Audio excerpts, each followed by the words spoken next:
दरभंगा में सोमवार को जन अधिकार पार्टी के कार्यकर्ताओं ने पप्पू यादव की रिहाई को लेकर किया जल सत्याग्रह। यह जल सत्याग्रह पूर्व जिलाध्यक्ष डॉक्टर मुन्ना खां व मणिकांत मुखिया के नेतृत्व में बाजितपुर स्थित दुर्गा मंदिर के निकट घाट के पास बागमती नदी में किया गया, जहां कार्यकर्ताओं ने राष्ट्रीय अध्यक्ष को जल्द से जल्द रिहा करने की मांग की। जल सत्याग्रह लेने वाले कार्यकर्ताओं का कहना था कि पप्पू यादव को साजिश के तहत गलत केस में फंसाकर जेल में कैद रखा जा रहा है, जो पूरी तरीके से निराधार है और उन्हें जबरदस्ती कैद कर रखा गया है। अगर पप्पू यादव की रिहाई जल्द से जल्द नहीं होती है तो हम लोग इसी तरीके से चरणबद्ध आंदोलन करते रहेंगे। आंदोलन कर रहे हैं। आंदोलन में पुतला दहन, नीतीश कुमार का अर्थी जुलूस भी निकाले, नीतीश कुमार के लिए बाल मुंडन भी अपना हम लोग करवाए, हम लोग अर्धनग्न प्रदर्शन भी किए, हम लोग उपवास भी किए हैं, पैदल मार्च भी कल किए और आज हम लोग जल समाधि लेकर आज विरोध प्रदर्शन कर रहे हैं।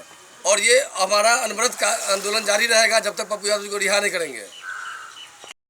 कोर्ट माननीय होते हैं, वो अपनी उनके विचार पे है। उसी केस पर को बिल मिल गया। जैसे और जानकारी है कि इस वक्त ये केस हुई थी पे 32 साल पहले उनका उम्र 21 साल हुआ था और उस टाइम का जो समय 21 साल पर जो केस प्रूव नहीं होते हैं और उस टाइम के वो केस में जेल में अभी तक भेजा गया। मैं सरकार से ये बात जानना चाहता हूँ, आखिर 16 साल से नीतीश जी का सरकार था, उस वक्त तो कहाँ थे? अगर वो उन पर केस थी 32 साल पुराने तो 16 साल तो सरकार में थे, तो पिछले लॉकडाउन, पिछले कोरोना और बाढ़ वो कहते थे भगोड़ा थे, तो आखिर वो LMP बने, फिर वो पिछला कोरोना में, फिर बाढ़ में, पटना की बाढ़ में वो बारिश, वो दिन रात पटना में रहे हैं और सब दिन वो सहरसा मधेपुरा, उस वक्त कहाँ थे? वहाँ की सरकार और वो वारंटी जो मतलब गिरफ्तार किए वहाँ थाना एक बहाना था कि वो जनता के बीच में जो सेवा कर रहे थे जनता को, वो सरकार को शर्म हो रही थी। वो जो सरकार को करना चाहिए था वो हमारे माननीय पप्पू यादव जी कर रहे थे। सरकार को तोहिन हो रहा था कि मेरा काम वो कर रहा है। वो इस वजह से पप्पू यादव को झूठा मुकदमा में पहले तो उन्हें उठाया गया कि लॉकडाउन उल्लंघन उठा रहे हैं, बाद में उन पर ये अंजाम थोपा गया कि 32 साल पुराना केस है। अगर इन्हें बेल नहीं मिलती है, इन्हें रिहाई नहीं किया जाता है, तो आप सोच सकते हैं जिस तरह ये पप्पू यादव जी जो जनता के बीच आए, लगातार कोरोना में, लॉकडाउन में, ऑक्सीजन में, सब कुछ में मदद की है, तो फिर इस पब्लिक को मदद कौन करेंगे? जरूरी है उनको बाहर आना कि ताकि वो जनता को मदद कर सके। जनता इस चीज़ को अभी तक नहीं समझे है, निश्चित रूप से जनता समझेंगे और समझ भी चुके हैं, लेकिन ये लॉकडाउन का एक बहाना इस तरह जो है, जो जनता मजबूर है, टूट चुके हैं, डर के कारण वो बाहर खुल के नहीं आते हैं। लॉकडाउन जैसे टूटती है वैसे हम लोग तो कंटिन्यू आंदोलन में हैं ही, जनता भी सड़कों पर उतरेगी और इस सरकार से निश्चित रूप से जवाब लेगी।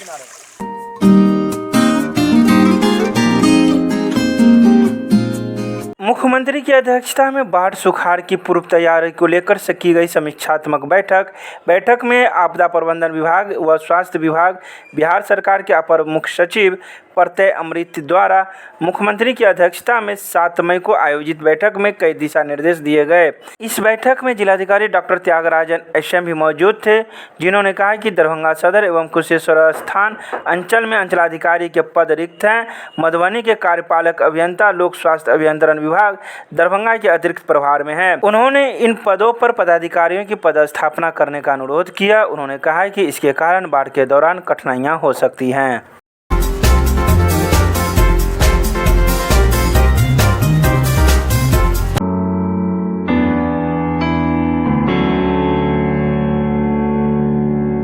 दरभंगा के जाले थाना क्षेत्र के अंतर्गत जमीनी विवाद में हुए मारपीट में जिसमें कई लोगों को चोटें लगी हैं। इस जमीनी विवाद और मारपीट में एक व्यक्ति गंभीर रूप से घायल हो गया, जिसे इलाज हेतु DMCH लाया गया एवं इस घायल व्यक्ति को देखने के लिए हम पार्टी के जिलाध्यक्ष RK दत्ता पहुंचे। DMCH में मारपीट की घटना रविवार को बताई जा रही है और इस घटना में गंभीर रूप से घायल हुए एक व्यक्ति जिसके सर पर जोर से प्रहार किया गया एवं इस घायल व्यक्ति का नाम लाल मोहम्मद बताया गया है, जिसे काफ़ी गंभीर चोटें आई हैं और सोमवार को इसे PMCH पटना रेफर करने की बात कही जा रही है। हमने इस घटना के संबंध में जमीनी विवाद में घायल व्यक्ति जिसका इलाज DMCH में चल रहा है उससे बात की तो उन्होंने कहा कि जमीन पे नापी हो रहा था, नापी हो करके फैसला हो गया और पिलर गाड़ रहे थे तो उन लोग 215-20 आदमी से वार कर दिया। खंती से जो है कपार पर मारा। क्यों हुआ था विवाद? जमीन की नापी हो रही थी, समझे ना? अच्छा, जमीन की नापी हुआ, सरपंच साहब करवा रहे थे और उन्होंने कहा कि जो है सो नापी फाइनल हो गया। अब फाइनल होने के बाद जब सीमांकन हुआ तो कहा कि पिलर गाड़ दीजिए, तो हम लोग पिलर गाड़ने में लगे थे। वो लोग जो सो प्लान बनाया था कि उसको जान से मार देना है, तो वो जो सो खंती और लाठी डंडा से हम लोगों को। कब की घटना है? कल की घटना है, 5 कितने साढ़े 5 बजे। शाम के? कौन लोग आपको मारे? कोई सालिम, सगीर, बशीर, नसीर, कैसर और उसका क्या नाम है रे, बहुत आदमी था उन लोगों। किस जगह की घटना है? ये नवादा गांव की। पंचायत कौन सा है? जुगियारा पंचायत है, प्रखंड? जाले। तो आपने थाना में गया? थाना में गए थे तो वो ये रेफर कर दिया यहाँ के, पहले आप इलाज करवाइए मुकदमाबाजी के बाद। तो अभी फ़िलहाल आप कहाँ आए हैं? अभी तो हम जो है सो DMCH में आए हुए हैं। क्या नाम है आपका? लाल मोहम्मद। का मामला है, हमारे पंचायत अध्यक्ष हैं, उनके नेता लालमा, उनके अपने फरीकन में मामूली जैसा सुनने में आ रहा कि चार अंगूर बराबर में जमीन को लेकर के जो है पिलर गाड़ने के सवाल पर आपस में जो है मारपीट हुई। और ये कोरोना काल में इस तरह से नहीं होना चाहिए, मानवीय संवेदना भी होना चाहिए। हम यही आग्रह करेंगे वहाँ के प्रशासन से भी कि दोनों पक्ष के मामला को देखते हुए जो दोषी हैं, दोषी को सजा मिलना चाहिए। लेकिन आए दिन जो भूमि विवाद की घटना घटती है वो माने चिंतनीय है, और हमारी सरकार का स्पष्ट निर्देश है, सभी थाना और सभी CO को स्पष्ट निर्देश कि वो जनता दरबार लगा करके जो है भूमि विवाद का हल करें। और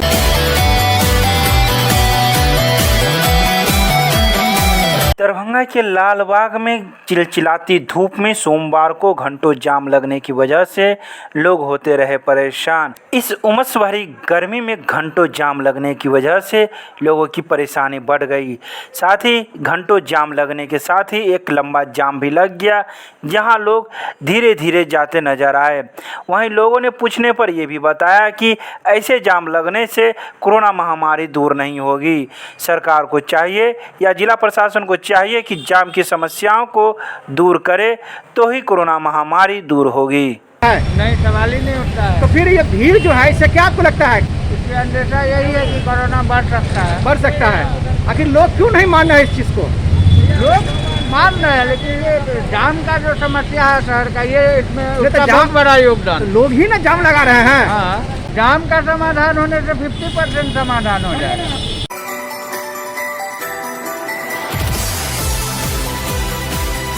दरभंगा में सोमवार को लहरियासराय के करमगंज के शिक्षा विभाग को बनाया गया टीका केंद्र। सैकड़ों लोगों ने पहुंचकर लिया टीका। बता दें कि चलंत वाहन के माध्यम से प्रत्येक वार्ड में टीका केंद्र बनाया जा रहा है। तो वहीं इस टीका केंद्र पर वार्ड 37 के पार्षद रियासत अली मौजूद थे, जो अपनी देखरेख में लोगों को टीका दिलवा रहे थे। पार्षद ने कहा कि वर्तमान में जो अफवाहें उड़ रही हैं वह गलत है। हम लोगों से निवेदन करेंगे कि केंद्र पर आके टीका लें और सुरक्षित रहे। सैकड़ों लोगों ने आकर इस टीका केंद्र पर टीका लिया। बता दें कि चलंत वाहन के माध्यम से 45 साल से ऊपर के व्यक्ति को टीका दिया जा रहा है। आज हमारे वार्ड नंबर 37 में कोरोना महामारी को देखते हुए टीका कैंप लगाया गया है। इसमें वार्ड के सभी लोग ज़्यादा से ज़्यादा पहुंच रहे हैं और अपना इंजेक्शन दिलवा रहे हैं। और मैं और भी लोगों से निवेदन करूंगा, गुजारिश करूंगा कि ज़्यादा से ज़्यादा लोग आकर के टीका लगवावे और कोरोना महामारी से बचने में और सब लोगों को बचाने में सहयोग करें। इस टीका में किसी तरह का कोई अफवाह में न रहें। इस टीका से कुछ नहीं होता है और यह टीका पूरी तरह सुरक्षित है। इसलिए मैं चाहूँगा कि टीका आप लोग आकर के लें। मैं मीडिया के माध्यम से भी चाहूँगा बोलना कि आकर के टीका आप लोग लगवाएं।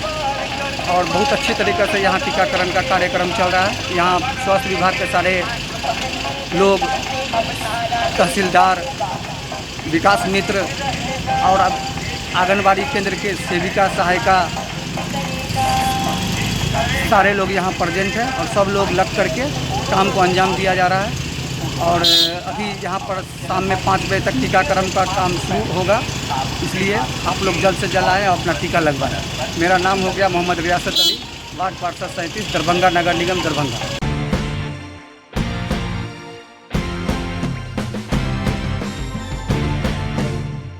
दरभंगा में पूर्ववर्ती एनसीसी उड़ान के छात्रों को सोमवार को प्री हॉस्पिटल ट्रेनिंग के तहत कोविड-19 के वक्त हम कैसे ऑक्सीजन सिलेंडर उपयोग करें, थर्मल स्क्रीनिंग कैसे करें एवं उनके मानक के उपयोग क्या हैं एवं ऑक्सीमीटर में ऑक्सीजन का लेवल क्या है और किस लेवल के बाद मरीज को हॉस्पिटल ले जाना है के तहत विस्तृत ऑनलाइन जानकारी दी गई। प्रशिक्षणदाता के रूप में सिविल डिफेंस मास्टर प्रशिक्षक मयंक शेखर द्वारा वेबिनार के माध्यम से यह सारी जानकारी दी गई। वेबिनार में बिहार के कई जिलों के उड़ान के सदस्य जुड़े हुए थे, खासकर पटना, गया, मुजफ्फरपुर, सीतामढ़ी, दरभंगा, मुंगेर, औरंगाबाद सहित कई अन्य जिलों के स्वयंसेवक जुड़े हुए थे।